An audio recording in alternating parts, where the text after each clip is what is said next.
If you've been a wrestling fan for a while, you probably know the consensus. WWF No Mercy and SmackDown Here Comes the Pain are considered the greatest wrestling games of all time. But here's the crazy part. What if I told you that Here Comes the Pain might not even be the best game in its own franchise? That's blasphemy. That's right, there's a forgotten gem that, in my opinion, outshines it. SmackDown Shut Your Mouth. For me personally, Shut Your Mouth wasn't just another wrestling game. After school, I remember throwing that disc in my PS2 and just play for hours. I didn't care about the stats, mechanics, or even the roster. I just wanted chaos. Now don't get me wrong, the rest are very important too, but if a wrestling game's not fun, then why am I even playing it in the first place? I remember creating matches, hitting ridiculous reversals, pulling off insane finishers, and sometimes just messing around backstage. Every session felt unpredictable, wild, and honestly, a lot more fun than the perfect simulation everyone raved about. Tell me, he didn't just say that. Now don't get me wrong, Here Comes the Pain deserves every bit of praise it gets. The grappling system, stamina management, and targeted body damage are all incredibly well designed and welcome additions to the franchise.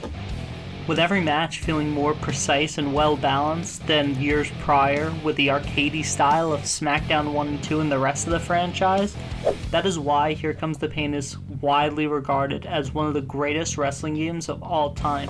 Now, I do feel like there are areas where Shut Your Mouth simply shines in a way that Here Comes the Pain doesn't.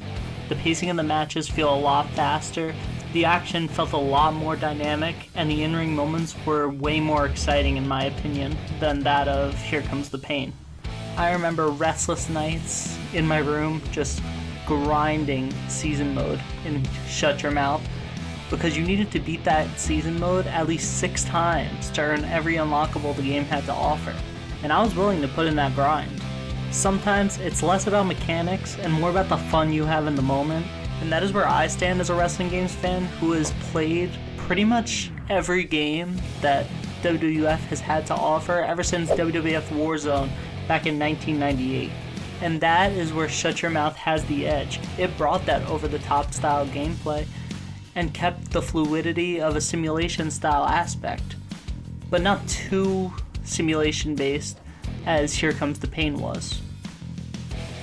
One of the things that made Shut Your Mouth so memorable was its roster. This was the first SmackDown game to feature the newly acquired WCW and ECW stars who hadn't been seen in WWE games before. Now for those of you that played games like WCW NWO Revenge or ECW Anarchy Rules, you got to play as stars such as Rob Van Dam, Booker T, Diamond Dallas Page, and they would all make their debuts in this game, giving the fans a glimpse of the new era that had truly arrived in the WWE. But it wasn't just the newcomers. Hollywood Hogan and Kevin Nash had returned to the franchise after their stint in WCW, bringing back familiar faces while also introducing new ones who would later become cornerstones of the series, a young Brock Lesnar and Randy Orton. Their presence bridged the past and the future, giving the roster both historic weight and fresh potential. Now I brought up Hogan and Nash before, as this marked the debut of the NWO in a WWE game. But they weren't the only members of the NWO that made the final cut of this game. Shut Your Mouth also included NWO versions of X-Pac, Big Show, and Shawn Michaels, who had just returned to in-ring action at the time, despite his NWO persona being portrayed here a few months before that in-ring return. Now Scott Hall was removed due to being released earlier that year, but if you want to play as him and the entire original NWO, you could go pick up WrestleMania 18 for the GameCube. Now the NWO's conclusion wasn't just a roster addition, it was a statement. The NWO connected WWE's past with the new era, letting fans relive one of the most iconic factions in wrestling history while enjoying all the new and upcoming future stars. And we wouldn't see the NWO in the game again until WWE 2K14. And they weren't even in the main game. They were DLC, paid, which you can't even access anymore. Now, the roster didn't just feel big. It felt like a raw, living snapshot of wrestling in 2002, perfectly capturing the energy and excitement of the Ruthless Aggression era, which was just picking up at the time. One of the things that made Shut Your Mouth stand out was its in-ring action. and that's even more impressive when you look at the series as a whole. The original SmackDown games were fast-paced, and that energy made matches exciting right from the start, but the gameplay could feel a little stiff, and some moves didn't flow as smoothly as you'd hope. Shut Your Mouth took that speed and refined it. Reversals are a lot smoother, transitions between moves felt a lot more natural, and the finishers land with a real impact. Multi-wrestler matches flow seamlessly, as well as seeing and feeling every sequence without losing the core excitement that made the early games so fun. Compare that to Here Comes the Pain, and that's more precise and methodical. Grappling is deep, stamina management's smart, and every move is calculated. But sometimes, that precision slows the pace. Matches feel controlled and restrained, which is great for strategy, but makes the action feel a lot less thrilling than in Shut Your Mouth. Now, if you thought Shut Your Mouth was just about exciting matches, the new and improved season mode proved that it was much more than that. In addition to starting the career off with the WWE Draft, which was a huge game changer, never before seen in a WWE game. From the very start of your career, you could take control of one brand's roster, selecting the wrestlers you wanted, planning matches you'd want to see on TV at the time, and even shaping countless rivalries.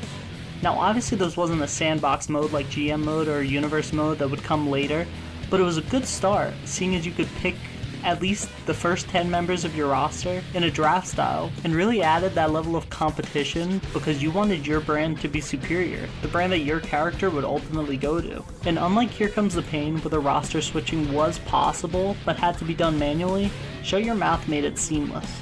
You could control your brand's roster from the start, making every career mode feel fresh and unique.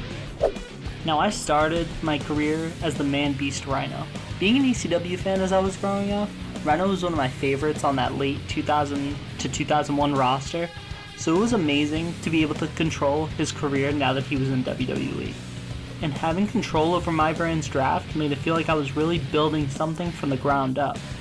I could develop the rivalries I wanted and watch storylines evolve based on my decisions. Furthermore, backstage free roam took immersion to the next level.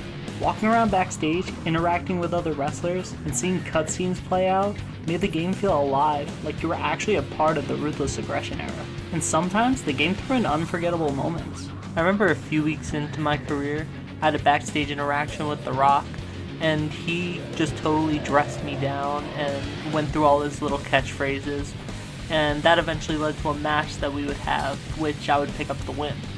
Then, a week or two later, I would end up running into The Rock again, and he would completely remember our previous interaction.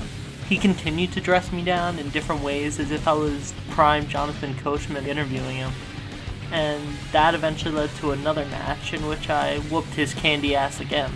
Stop! He's already dead! Moments like that made every career feel personal, and also made me realize that wrestlers apparently have a better memory than I do. Unless your name's Reverend Devon. In that case, donate to the Devon Building Fund. Oh my brother! Now Shut Your Mouth didn't just shine in the ring, it also brought the arenas to life in ways that previous SmackDown games hadn't fully explored. The arenas were in static backdrops. They were full of interactive moments that added excitement to every match. You could climb the giant SmackDown fist, a symbol of the show's energy, or scale the King of the Ring throne for a dramatic power spot. Those little details made matches feel bigger, livelier, and more immersive. It showed that it wasn't just about the realism. The game encouraged creativity and chaos in fun ways. One of my favorite memories was creating custom entrances. You could really make your superstar feel like a main eventer, complete with signature moves, poses, and theatrics. Now some entrances were downright hilarious, like Spider walking down to the ring, or Booker T's pyro blowing him up for a dramatic effect. These moments made the game entertaining in ways that went beyond wrestling, letting players experiment and laugh at over-the-top antics. Combined with the crowd's animations, pyrotechnics, and commentary, these elements made every match not just about wrestling. It was an experience, a spectacle that made you feel like you were a part of the show. Unfortunately, many of these interactive and wacky features were removed from Here Comes the Pain, making Shut Your Mouth feel like a more fun but unpredictable entry into the game series. Now at the end of the day, this is just an opinion piece, but for me, Shut Your Mouth was more than just a wrestling game, it was a part of my childhood. While Here Comes the Pain was great and gave me plenty of fun hours, there's just something about Shut Your Mouth that still sticks with me. I literally have a poster from the original Shut Your Mouth disc on my bedroom wall, and I've had it there since the game came out in 2002. For me, it'll always be the game that defined my wrestling gaming days, and honestly, it still holds up as one of the best in the series, if not the best. Now I want to hear from you. Do you agree with me, or do you have a different WWE game that you think beats out all the rest? Let me know in the comments below. And if you grew up playing Shut Your Mouth, share your favorite crazy moment too. I'm Scuds, thanks for watching, and I'll see you in the next video.